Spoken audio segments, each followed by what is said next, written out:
Okay, we are on the back side of that handout to start for today. I'm going to go through a couple examples with you before I turn you loose on what you're working on for today. So on the back side, remember we did the front side together yesterday where we talked about what is an imaginary number and we kind of defined it. So we're on the other side for today.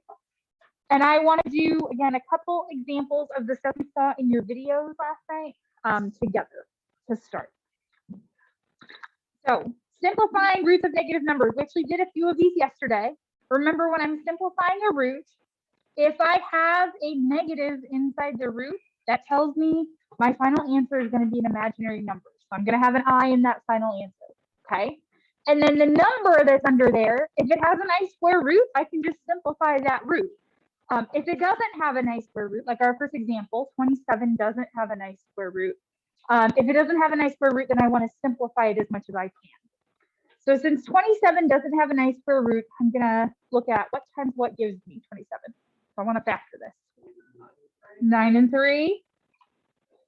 And then 9 is 3 times 3. I factor until I can start finding some pairs.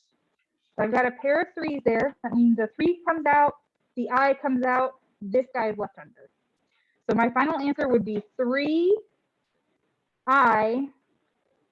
root 3, since I've got a 3 that didn't have a pair. And again, we looked at a couple of problems like this yesterday. For our second example here, it says the square root of negative 36. Since I'm taking the square root of a negative number, I know I'm going to have an I. And then do we know the square root of 36? Yep.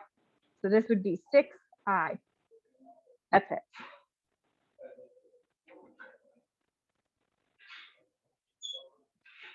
Parts of a complex number. So we introduced this idea of imaginary and complex numbers yesterday. And we did talk about real components and imaginary components for complex numbers. So just a little refresher. The real part of this number would be 324. The imaginary part is the part that has an I. So this would be a positive 6I is the imaginary component there. And we saw that at the bottom of our front side of our paper yesterday. Now, here's where things are going to be a little bit tricky on Khan Academy. When you have classified numbers in the past, you've generally been encouraged to only give the most specific name for a number. That's why we've talked about real numbers before, but never complex numbers before, because we were giving the most specific name for a number. On Khan, they want you to give both complex and then if a more specific name applies, that one too. Okay, that's a little bit different. So for Khan, and I'm going to make a little note here. This is just for Khan, bless you. In class, if you just give me the most specific name, that's fine. But for Khan classifies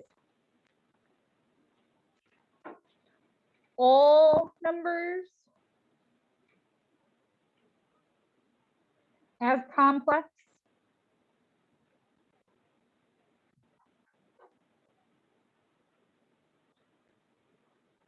but they can also be real or imaginary.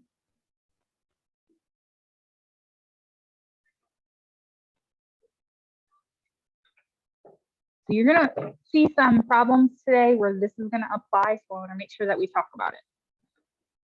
So if we look at our first number here, 15 plus 6I, what kind of number is that? Your options are real, complex, or imaginary. Complex. This is a complex number because it has a real component and an imaginary component, just like the above. This is a complex number.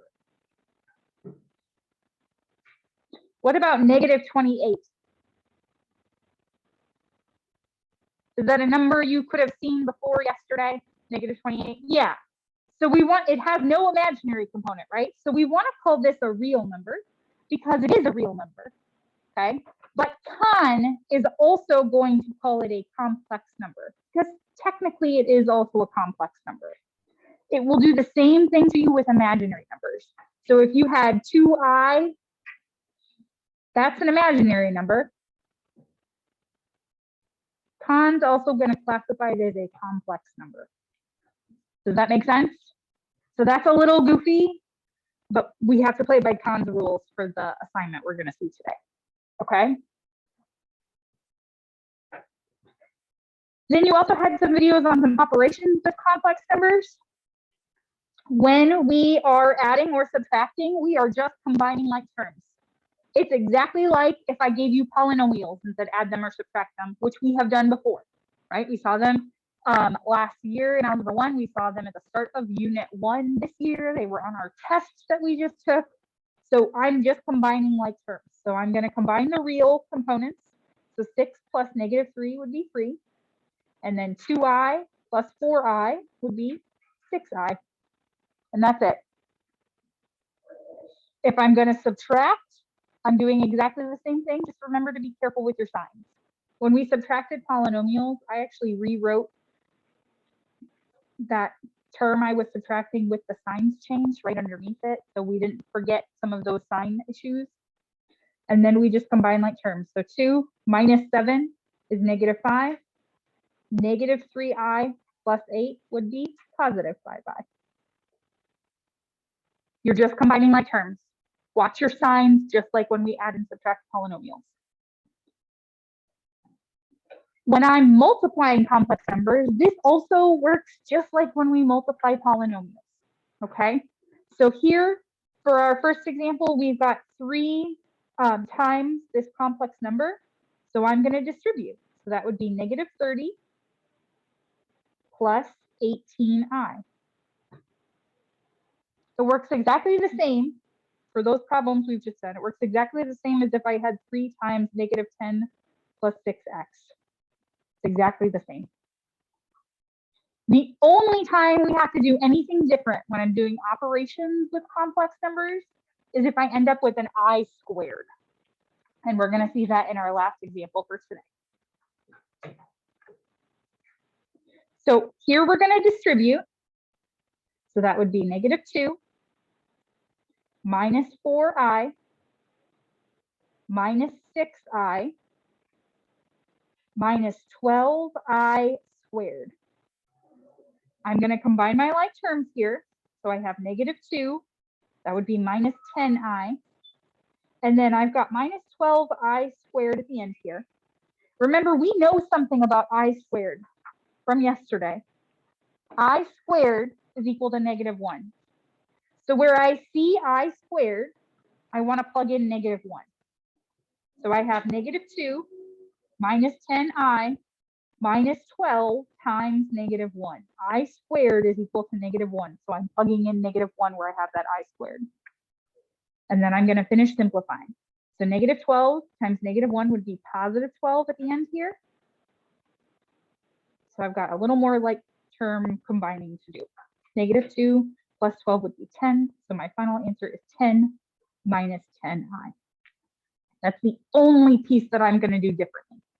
Since I squared has a numerical value, we'll plug that in. When we were working with polynomials, x squared is just x squared, okay? Unless we're plugging in a value for x, we didn't mess with that. Here, if you see I squared, you need to plug in -1. Questions for me for today? Okay, so for the rest of today, you have a set of assignments on Khan Academy. These from the top of page 4 that you would have seen when you took your notes yesterday. You have a set of assignments on Khan Academy to work on for the rest of the period. Use your notes to help you if you get stuck.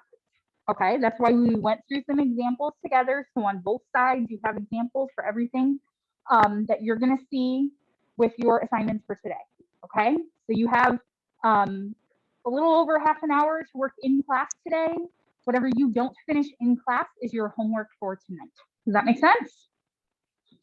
Okay, you're welcome to use your own device if you'd prefer, or a Chromebook if you'd rather. And again, use your notes to help you as you work through those assignments.